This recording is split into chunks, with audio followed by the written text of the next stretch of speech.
नमस्कार मित्रों, आज हम आप सबको सुनाएंगे एक व्यापारी की कहानी। यह कहानी एक व्यापारी के जीवन और उसकी 3 बेटियों पर आधारित है। एक समय की बात है, एक व्यापारी अपनी 3 बेटियों के साथ रहता था।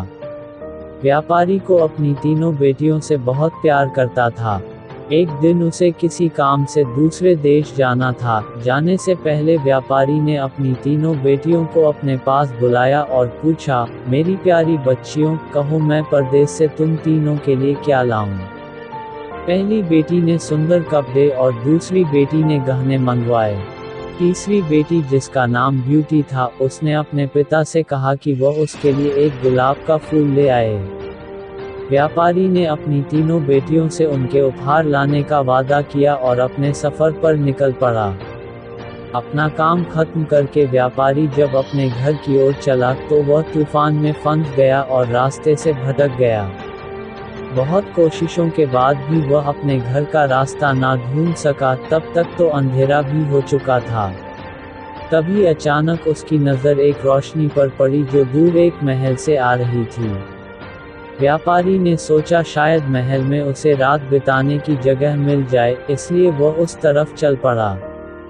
जब व्यापारी महल में पहुंचा तो महल में कोई भी नहीं था। उसने हर तरफ देखा लेकिन उसे महल में कोई नहीं मिला। आश्चर्य की बात थी कि खाने की मेज पर कई प्रकार के स्वादिष्ट व्यंजन रखे हुए थे, परंतु उन्हें खाने वाला कोई नहीं दिख रहा था। भोजन को देख व्यापारी की भूख और बढ़ गई थी, इसलिए उसने भरपेट खाना खाया और एक कमरे में मुलायम गेंदों पे सो गया। सुबह व्यापारी ने जब महल के बागीचे में सुंदर गुलाब खिले देखे तो उसे ब्यूटी से किया हुआ वादा याद आ गया।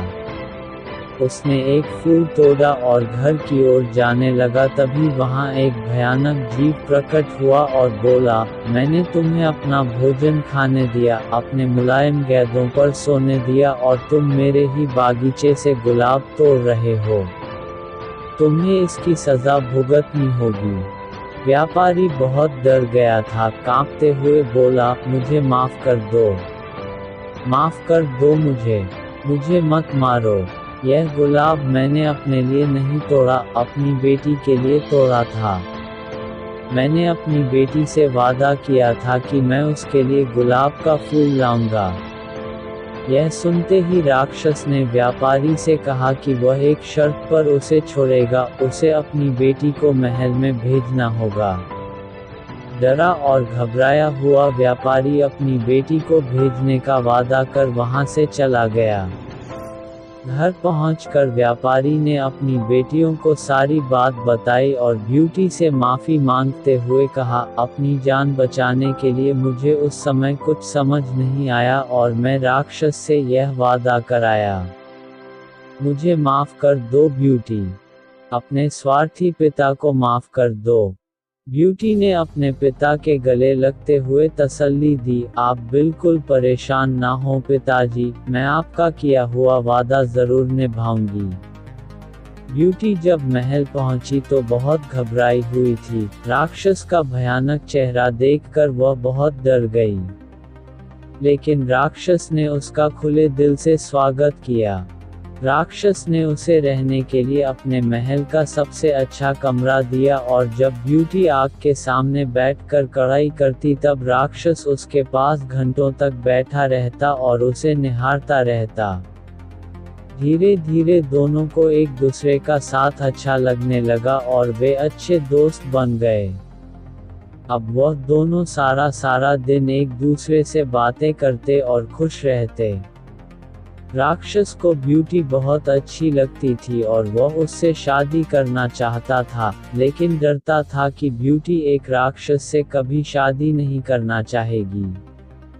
बड़ी हिम्मत जुटाकर एक दिन उसने ब्यूटी से अपने दिल की बात कहने का फैसला किया।